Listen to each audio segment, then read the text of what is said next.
യെശയ്യാവ് 22 1 മുതൽ 12 വരെയുള്ള വാക്യങ്ങൾ. ദർശന താഴ്വരയെക്കുറിച്ചുള്ള പ്രവാചകം.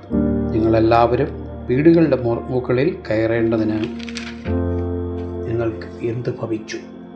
അയ്യോ, കോലാഹലം നിറഞ്ഞതും ആരവപൂർണമായും ഇരിക്കുന്ന പട്ടണമേ, ഉല്ലസ്യ നഗരമേ, നിന്റെ ഹതന്മാർ വാളാൽ കൊല്ലപ്പെട്ടവരല്ല, പടയിൽ പട്ടുപോലെയവരും അല്ല. നിന്റെ അധിപന്മാർ എല്ലാവരും ഒരുപോലെ ഓടിപ്പോയിരിക്കുന്നു.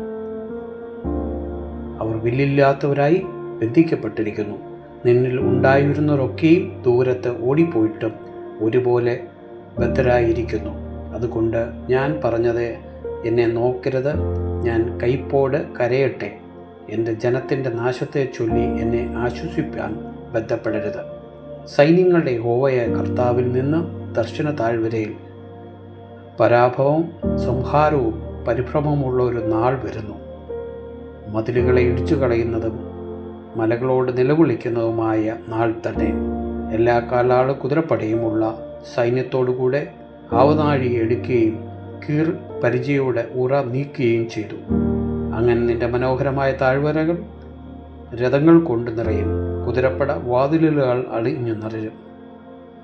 അവൻ യഹൂദയുടെ ഭൂപടം നീക്കിക്കളഞ്ഞു. അന്നു നിങ്ങൾ വന്ന ഗ്രഹത്തിലെ ആയുധവർഗത്തെ നോക്കി ദാവീദ് നഗരത്തിൻ്റെ ഇടവഴികൾ അനവധിയെന്ന് കണ്ടു. താഴത്തെ കുളത്തിലെ വെള്ളം കെട്ടി നിർത്തി. യെരുശലേമിലെ വീടുകൾ എണ്ണി മതിലുറപ്പിക്കാൻ വീടുകൾ പൊളിച്ചു കളഞ്ഞു. പഴയ കുളത്തിലെ വെള്ളം സൂക്ഷിപ്പാൻ 2 മതിലുകളുടെ മധ്യ ഒരു ജലാശയം ഉണ്ടാക്കി.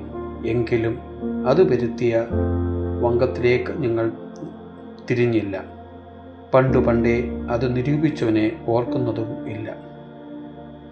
അന്ന് സൈന്യങ്ങളുടെ യഹോവയായ കർത്താവ് കരച്ചിലിനും വിലാപത്തിനും മൊട്ടയിടിക്കുന്നതിനും തട്ടിടിക്കുന്നതും വിളിച്ചപ്പോൾ ആനന്ദവും സന്തോഷവും കാളകളെ അറക്കുക,